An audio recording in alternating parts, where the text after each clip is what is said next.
La Révolution française et l'Empire. Quelles sont les origines de la Révolution française? Au XVIIIe siècle, la monarchie absolue est critiquée en France par les philosophes des Lumières qui préfèrent le despotisme éclairé. Les inégalités sociales et les privilèges de la noblesse sont aussi fortement critiqués. La bourgeoisie, qui appartient au tiers-état, souhaite davantage de pouvoir politique. Les philosophes, les savants, les penseurs se sont donc enthousiasmés pour les révolutions, changements ou bouleversements complets, qui ont éclaté en Europe et en Amérique du Nord. Certains espèrent que le changement aura lieu aussi en France. De plus, la France subit une très grave crise économique.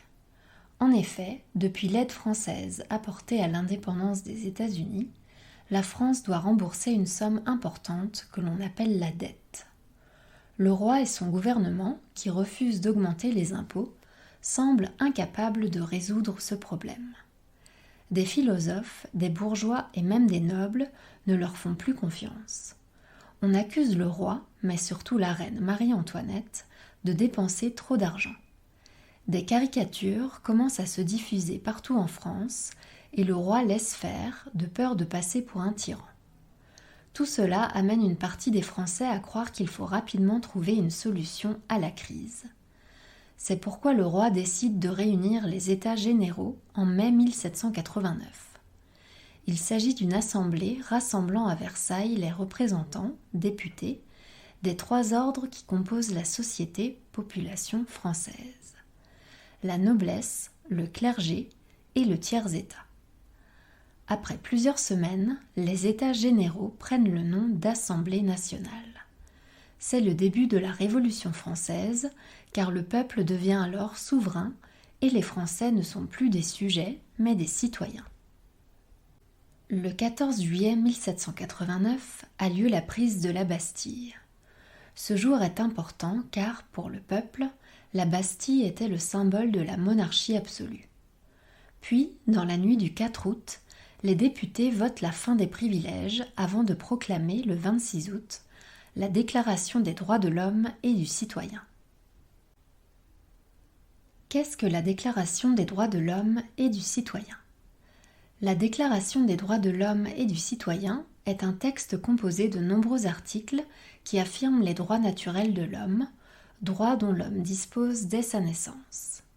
Cette déclaration n'est pas une loi, mais un idéal à atteindre. Elle reprend ainsi toutes les idées des Lumières et elle s'adresse au monde entier, et pas uniquement aux Français, ce qui en fait un texte universel. La Déclaration des droits de l'homme et du citoyen insiste aussi sur le fait que le peuple doit être souverain, fait de décider pour soi-même. C'est ce que l'on appelle la souveraineté nationale. En 1791, la Révolution française continue et une constitution, texte de loi dans lequel est rédigé le fonctionnement d'un État, est rédigée dans laquelle on partage les trois pouvoirs. Malgré sa tentative de fuite, le roi garde le pouvoir exécutif et l'Assemblée nationale obtient le pouvoir législatif. Comment se poursuit la Révolution française? La Constitution semble aller dans le sens de la Déclaration des droits de l'homme et du citoyen, mais les choses se compliquent. La France entre en guerre contre plusieurs pays européens et des révoltes éclatent contre le roi Louis XVI. Celui-ci perd le pouvoir et la République est proclamée en septembre 1792. Entre 1792 et 1794, les Français se déchirent. Certains souhaitent continuer la Révolution alors que d'autres veulent l'arrêter. Une partie veut même revenir en arrière et rétablir la monarchie. Ainsi, la France connaît la terreur, des guerres civiles, la guerre de Vendée, et des invasions avant que le pays retrouve le temps de l'apaisement, des victoires et des conquêtes à partir de 1794. C'est à ce moment-là que le général Napoléon Bonaparte devient célèbre. Il profite de cette époque pour terminer la Révolution française et prendre le pouvoir en 1799. Après la période du Consulat, Il devient empereur sous le nom de Napoléon Ier en 1804. Il se veut l'héritier des Lumières et le gardien de la Révolution française. Sous son règne, il continue de transformer la France et sa société. Mais il doit abdiquer, renoncer au pouvoir 2 fois, en 1814 et 1815, après la défaite de Waterloo. Quels sont les apports et les transformations de la Révolution française et de l'Empire ? La Révolution française, 1789-1799, et Napoléon Bonaparte, 1799-1814-1815, ont transformé profondément la France et sa société dans tous les domaines, politiques, économiques, social et culturels. Du point de vue politique, la Révolution française a mis fin à la monarchie absolue en partageant les 3 pouvoirs, exécutif, législatif et judiciaire.